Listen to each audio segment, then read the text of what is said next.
दरम्यान बागेश्वर बाबांनी केलेल्या वक्तव्यावर हर्षवर्धन सपकाळ यांनी टीका केली आहे। शिवराय आणि रामदासांची भेट झालीच नव्हती असा दावा सपकाळांनी केला।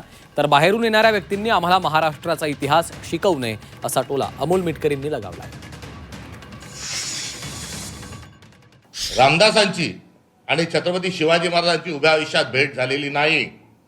ते एकमेकांना कधी भेटलेले नाहीत।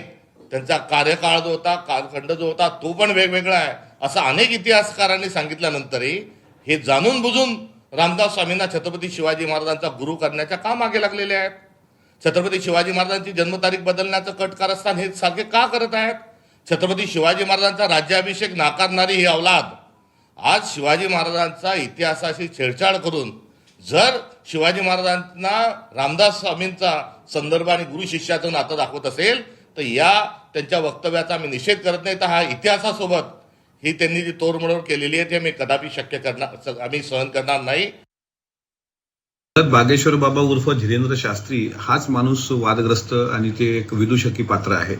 महाराष्ट्राच्या इतिहासावर आणि छत्रपती शिवाजी महाराजांच्या बाबतीत जर आपल्याला अक्कल नसेल तर तसं ज्ञान त्यांनी पाजळवू नये, कारण हा महाराष्ट्र आहे। इथल्या सर्व लोकांना सत्य इतिहास माहीत आहे आणि तो बाबा म्हणतो म्हणून आपण खरं मानावं असं होत नाही। तो महाराष्ट्रात येतो, महाराष्ट्राच्या भरोश्यावर तो खातोय। महाराष्ट्रातून रग्गळ पैसा तो असेल किंवा पंडित मिश्रा असेल या सगळ्या लोकांनी रग्गळ पैसा कमवून त्यांच्या पोळ्या शेकलेल्या आहेत।